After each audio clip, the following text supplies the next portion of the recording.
Welcome to Wine, Food and Travel with me, Marc Millon, on Italian Wine Podcast. Listen in as we journey to some of Italy's most beautiful places in the company of those who know them best, the families who grow grapes and make fabulous wines. Through their stories, we will learn not just about their wines, but also about their ways of life, the local and regional foods and specialities that pair naturally with their wines, and the most beautiful places to visit. We have a wonderful journey of discovery ahead of us, and I hope you will join me.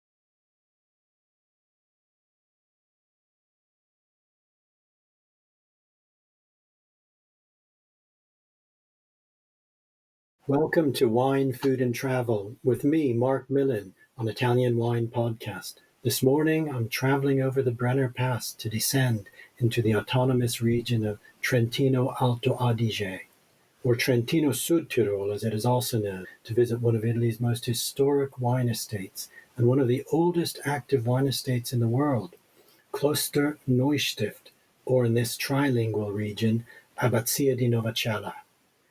My guest this morning is Werner Waldboth, who is the head of sales and marketing at Neustift.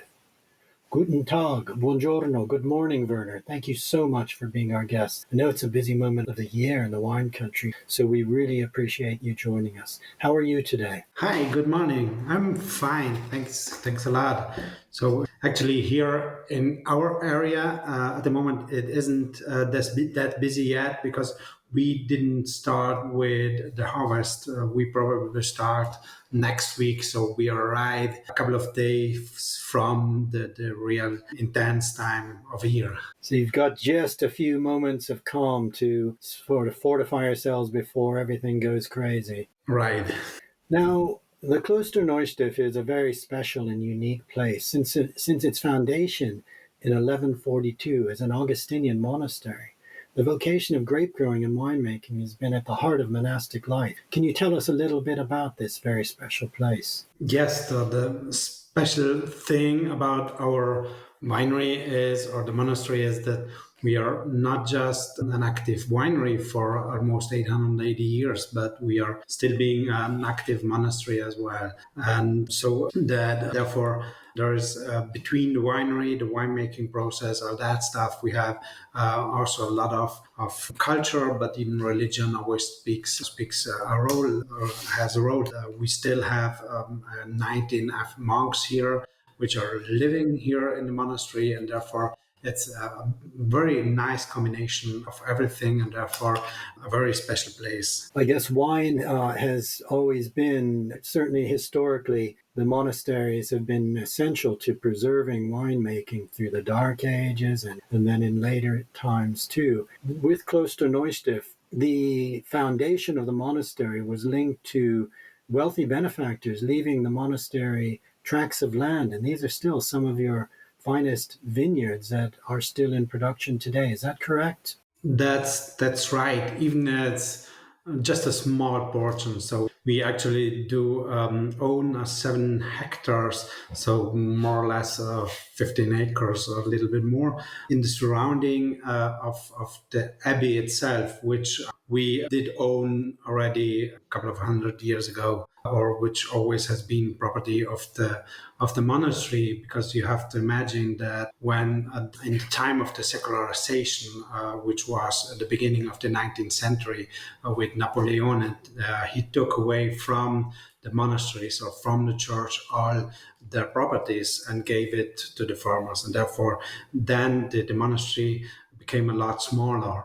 And so we have just a little part of the vineyards we already had before, and we were able to maintain until after, and also afterwards. A big part or bigger part of the vineyards were then bought after that period. And so today we, aside of this 7 hectares, we have other around 20 hectares which were bought later. Okay. And you're still working with a lot of the local farmers who bring their grapes to the Neustift wineries. Right. So in general here in Alto Adige, cooperatives are quite important. So 70% of the whole production in Alto Adige is produced by cooperatives. And also here in our area, the farmers, it was 60 farmers, decided to found a cooperative. It was in 1961. And in difference to the other cooperatives or the other farmers in other areas of Alto Adige, they decided to not build a winery, but to sell the grapes to a winery. And therefore, in 1962, the abbot, or the former abbot, or the abbot at the time, went to the president of this cooperative and asked them if they would be interested in selling the grape to Abbazia di Novacella. And therefore, it's now 59 years ago, started this collaboration with the local farmers, so with most of the farmers here in the surroundings of Novacella and the abbey or the winery of the abbey. And therefore, we don't have or don't produce wines just out of the 26 hectares we do own, but we have other 60 hectares vineyards where the grapes are delivered to the monastery and where we do produce the wine out of it. Okay, that's a fascinating relationship. Yeah, it's good, and it's a big advantage for both sides because on the market side we can act as a private company, but on the other hand, on this production side, we have this cooperative, which is quite a good model for this side, let's say. Sure. Sure. Now, the Abbazia di Novacella today produces a large range of white as well as red table wines. The estate is probably best known for your outstanding whites from aromatic and semi-aromatic grape varieties. We're in the most northerly of all of Italy's wine-growing areas.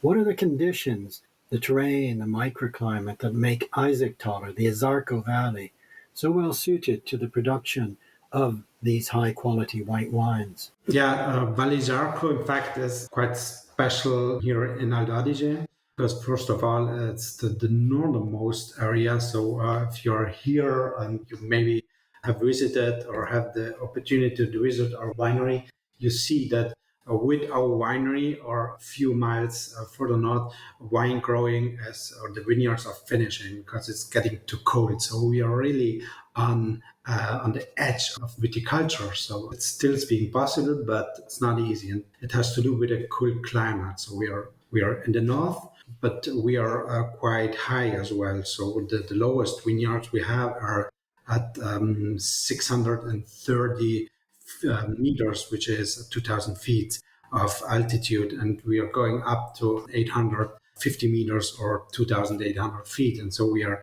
north. We are quite high. And the third factor with why we have the special grape varieties and why we have these special conditions is the wind systems here in Alto Adige. So in Alto Adige, we have a strong impact of the aura, which is a warm system coming from the Mediterranean. And this has a big impact on Alto Adige. It brings warm air to Alto Adige. But as the Valle Isarco is quite a small valley in the area of Bolzano, this wind system can't enter that well in our valley. And therefore, the impact of these winds is lower. And therefore, we have a temperature difference between, say, Brixen and other important vine growing areas, let's say Appiano, for example, of 2 degrees Celsius or 4 degrees Fahrenheit. And there's a big impact on this. On the other hand, the soils we have are quite similar in whole Alto Adige, or even very different because we have all moranical deposits. As Alto Adige during the different glacial times was always covered by big glaciers. And so we have these moranical deposits which are composed of a lot of various components, and therefore we have kind of the same soils here, which is moranical deposits, but the moranical deposits in general are very, very, very, very different by itself as the components are different. They are always very light soils, and therefore very suited for wine growing as well. Okay, so it's that mix of the terrain, the particular climate of this warm air sweeping up to hit the mountain, and of course the altitude of the vineyards that give such aromas to the wines. I know the Propositus range is a very special range linked to the history of the monastery. Can you tell us a little bit about this range of wines? Yes, the Propositus range was introduced at the end of the 20th century, so in the late 90s. And the idea was to create a special wine which is dedicated to the abbots of the monastery, because Propositus is the Latin word for abbot. And so these wines are dedicated to the abbots, 58 abbots from the founding of the monastery until now. So of the abbots of the last 879 years. And the idea was to create a very special wine from the best spots we have. And therefore we defined the best areas with the best expositions. And then with the oldest wines there, we reduced the yields a lot, so lower yields. And in the cellar, we used different treatments, maybe longer aging on the fine lees or more wood aging. And so was born this special wine product line, which is always he had a higher quality line, very special wines. And then we started in the 90s, and step by step we added the different grape varieties. So we started with Lagrein, Pinot Nero, then Kerner, then Sylvaner. And today we have most of our wines in both quality lines. So we call that the basic line. For us, it's the classic line, and then the Propositus line, which is the special product line with the higher quality wines. Okay, so when people see a bottle of Propositus, they know that's the sort of the top quality, the cru wines of the Abbazia di Novacella. Kerner, you mentioned, is an interesting grape. It's one we're less familiar with. I recall drinking a Propositus Kerner when I was last in Südtirol in February 2020, just before the world changed, and I absolutely loved it. Can you tell us some of its characteristics and why it's able to express itself so fully in Isarco, in the valley? Kerner is quite a modern grape variety. So it was a new German grape variety created in 1929. And the idea behind was to create a variety which is resistant to the frost and brings high yield. So which would be very suited for areas like ours, which have cold winters, and to the suited or ideal for that time, because then in the 1920s they wanted to produce a lot high yields and a lot of wine out of every hectare. And therefore they took Riesling, German Riesling, and Schiava and did that cross. And the result was quite unexpected. So it was a very aromatic wine with good fruit, even spicy, and a good freshness. The problem of the Kerner at that time, or in Germany, was that if it was brought to high yields, it was quite a flat wine. And therefore in Germany, Kerner never had a big success. Then in the 1960s, the Kerner came to Valle Isarco.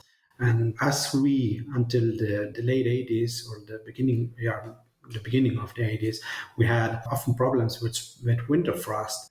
The farmers pushed a lot on Kerner because Kerner had less problems with winter frost. And so in the 70s, 80s, and then 90s, slowly the vineyard areas increased. And we as a winery then in 1992 started to produce wine out of this grape variety. And on the market side, it was quite a big success because, as I said, it's a very fruity wine, so intense in the nose, and then on the palate it has a spicy and fresh character. And people was enjoying that. And so during the last 20, 25 years, or in the meantime, even 30 years, Kerner became the most important grape variety in terms of quantity. Right. No, it's a wine I loved when I last tasted it. Can we turn our attention now a little bit more towards food? The strategic location of Abbazia di Novacella, close to Neustift, the bottom of the Brenner Pass, has made it a notable tappa for literally centuries. Pilgrims en route to Rome, pausing here for hospitality. Today, I guess, you have wine pilgrims, tourists from Northern Europe, pausing to taste wine, to buy. The place they all head to is the Stiftkeller, or the Abbey Tap Room. Is it such an atmospheric and historic place to do so? Tell us about the Stiftkeller and maybe some of the local foods that can be sampled with your wines, and which wines pair best with them? Yeah, actually, we don't have just wine tourists here at Abbazia di Novacella, because we have a quite an important museum as well, and a convention center, and therefore there are lots of people coming to us which are not just trying want to taste the wine, but also to see the monastery itself, because it's quite interesting and it's worth visiting it. In the Stiftskeller, we are focusing a lot on local products. So we offer mostly just cold food, so not warm plates, but pointing on the local products such as speck or local cheeses. Or a specialty we have here is the smoked sausages we produce here in Alto Adige, special bread like the Schüttelbrot, and that's what the Schüttelbrot is a special bread from Alto Adige, so is a dried bread, and the name Schüttelbrot comes from the shaking process, which is done during the production of the bread, and doing this shaking process, the bread gets quite flat, so it's a thin, flat, round bread, which is hard. Yeah, it's very typical for our area. So perfect with a glass of wine. Perfect with a glass of wine or with some speck. Now, the foods of Alto Adige Südtirol are completely different to any other region in Italy. Can you just give us one or two of the classic, not to be missed dishes to try when anyone is visiting the region, and perhaps the wines that best pair with them? Yeah, we have the big advantage to have an impact of the German and Italian cuisine, and therefore have a very traditional dishes which are, on the other hand, have this lightness of the Italian cuisine. And if you would mention some traditional foods from this area, you have, of course, to try Schlutzkrapfen, which are ravioli filled with spinach. On the other hand, we have dumplings, of course, very typical for Alto Adige, with spinach or just with speck or with anything. So that's quite important. And for our area, very typical product is a wine soup as well, which we are making. That's made with Silvaner, is it? That's normally made with Silvaner in our area, as Silvaner is the most typical wine for this area. And also more heartier game to go with the red wines of the region. Right. Werner, is there a particular restaurant perhaps you could recommend near or around Bressanone, Brixen, where our listeners could experience the true authentic foods of the region? Yeah, there's a very good restaurant I could suggest in Brixen, which is the Finsterwirt, or in Italian Ostescuro, which is traditional. It's not starved, but the restaurant not always has to be starved, but it's very good, very high quality traditional cuisine. Oh, that sounds perfect. And they could encounter the wines of the Abbazia there. Right, of course. I hope that people who are passing in and out of Italy or making a journey to Südtirol will make an effort to find the Abbazia di Novacella. I've been on a couple of occasions myself, and I think it's a very special place that's unique in the history of Italian wine. So I'm really glad we've had a chance to have this chat today, and I thank you for joining us here on Italian Wine Podcast. Thank you for having me. Thank you. Bye-bye for now.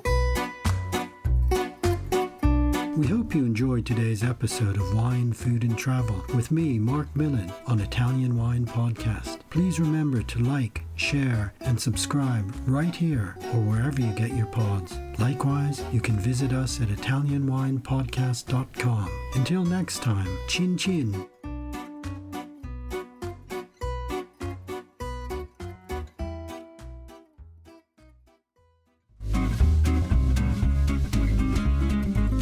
Hi everybody! Italian Wine Podcast celebrates its 4th anniversary this year, and we all love the great content they put out every day. Chin Chin with Italian wine people has become a big part of our day, and the team in Verona needs to feel our love. Producing the show is not easy, folks. Herding all those hosts, getting the interviews, dropping the clubhouse recordings, not to mention editing all the material. Let's give them a tangible fan hug with a contribution to all their costs. Head to ItalianWinePodcast.com and click donate to show your love.